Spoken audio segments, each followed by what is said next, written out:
नमस्कार। आज बात करेंगे एक बहुत ही जरूरी विषय पर, हमारे नए क्रिमिनल लॉ भारतीय नागरिक सुरक्षा संहिता या बीएनएसएस के बारे में।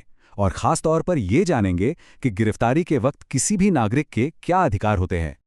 तो सबसे पहला सवाल यही उठता है ना कि अगर किसी को गिरफ्तार किया जाता है तो उसके सबसे पहले सबसे बुनियादी अधिकार क्या हैं। ये जानना बेहद जरूरी है क्योंकि यहीं से कानून और एक आम नागरिक का आमना सामना होता है। तो चलिए आज की इस पूरी चर्चा को हम 4 हिस्सों में बांटकर समझेंगे।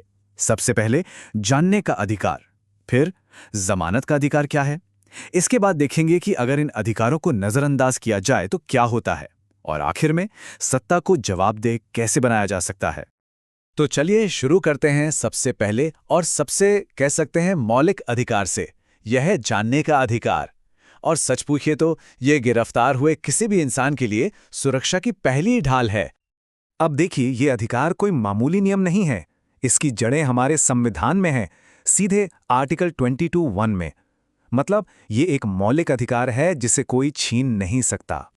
तो होता क्या है, मान लीजिए किसी को बिना वारंट के गिरफ्तार किया गया, तो बीएनएसएस की धारा 47 साफ कहती है कि पुलिस अधिकारी को तुरंत, और इस शब्द पर गौर कीजिएगा, तुरंत बताना होगा कि भाई गिरफ्तारी क्यों हो रही है, मामला क्या है। ये तुरंत शब्द यहां सब कुछ बदल देता है। अच्छा, ये तो हुई जानने के अधिकार की बात। इसके बाद जो दूसरा बड़ा अधिकार आता है वो है जमानत का अधिकार, और ये सीधे सीधे किसी की आज़ादी से जुड़ा हुआ मामला है। अब यहां पर एक बहुत जरूरी फर्क समझना होगा। अपराध 2 तरह के होते हैं, जमानती और गैर जमानती। अगर मामला जमानती अपराध का है, मतलब जो कम गंभीर होते हैं, तो पुलिस की यह ड्यूटी है कि वो बताए कि जमानत पर रिहा होने का हक है।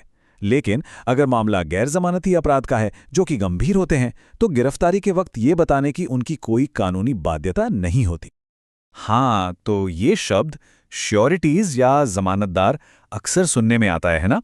इसका बहुत सीधा सा मतलब है, ये वो इंसान या लोग होते हैं जो कोर्ट में एक तरह की गारंटी देते हैं कि हाँ, ये आरोपी जब भी बुलाया जाएगा कोर्ट में हाजिर होगा। ये एक बड़ी जिम्मेदारी होती है, और अक्सर इसमें कुछ पैसों की गारंटी भी शामिल होती है। ठीक है, अधिकार तो हैं, लेकिन सोचिए अगर इन नियमों का पालन ही ना हो तो, अगर कोई इन अधिकारों को नजरअंदाज कर दे तो। देखिए, कानून सिर्फ अधिकार देता नहीं है, वो उनकी हिफाजत भी करता है। तो चलिए देखते हैं कि नियम तोड़ने का अंजाम क्या होता है।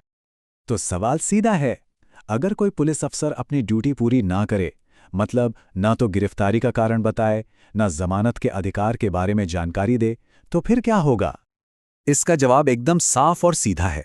वो पूरी की पूरी गिरफ्तारी गैर कानूनी यानी इल्लीगल हो जाती है। ये कोई छोटी मोटी चूक नहीं है, बल्कि कानून का एक बहुत बड़ा उल्लंघन माना जाता है। तो ठीक है, गिरफ्तारी गैर कानूनी हो गई, पर अब करें क्या? इस गैर कानूनी हिरासत को चुनौती कैसे दी जाए? यहीं पे एंट्री होती है एक बहुत ही ताकतवर कानूनी हथियार की, जिसे कहते हैं बंदी प्रत्यक्षीकरण या हेबियस कॉर्पस। ये एक लैटिन टर्म है जिसका मतलब है शरीर को पेश करो। आसान भाषा में ये कोर्ट का एक आदेश होता है जो पुलिस से कहता है कि जिस व्यक्ति को पकड़ा है उसे हमारे सामने लाओ। फिर कोर्ट तय करता है कि हिरासत सही है या गलत, और अगर गलत है तो तुरंत रिहाई का हुक्म दिया जाता है। चलिए अब हमारे आखिरी हिस्से की तरफ बढ़ते हैं, और ये है कि सत्ता को जवाबदेह कैसे बनाया जाए ताकि इंसाफ सिर्फ किताबों में न रह जाए। और देखिए, इन अधिकारों को तोड़ने के असल जिंदगी में नतीजे होते हैं। सुप्रीम कोर्ट ने एक बहुत ही ऐतिहासिक केस में नीलावती बेहरा बनाम उड़ीसा राज्य ये साफ कर दिया था कि अगर किसी को गैर कानूनी तरीके से गिरफ्तार किया जाता है तो उसे सिर्फ रिहाई नहीं मिलेगी, बल्कि उसे मुआवजा पाने का भी हक है। ये न्याय की तरफ एक बहुत बड़ा कदम था। तो चलिए फटाफट से सारी जरूरी बातें दोहरा लेते हैं। पहली बात, किसी को भी गिरफ्तारी का कारण जानने का पूरा हक है। दूसरी, अगर अपराध जमानती है तो जमानत के अधिकार के बारे में बताना जरूरी है। तीसरी, अगर ये नियम तोड़े गए तो गिरफ्तारी ही अवैध हो जाती है। और चौथी, इसे बंदी प्रत्यक्षीकरण रिट के जरिए चुनौती दी जा सकती है और यहां तक कि मुआवजा भी मिल सकता है। और अब हम एक आखिरी सवाल के साथ इस चर्चा को समाप्त करते हैं। जरा सोचिए, जब एक आम नागरिक को अपने इन अधिकारों के बारे में पता होता है तो ये नागरिक और सरकार के बीच ताकत के संतुलन को कैसे बदल देता है।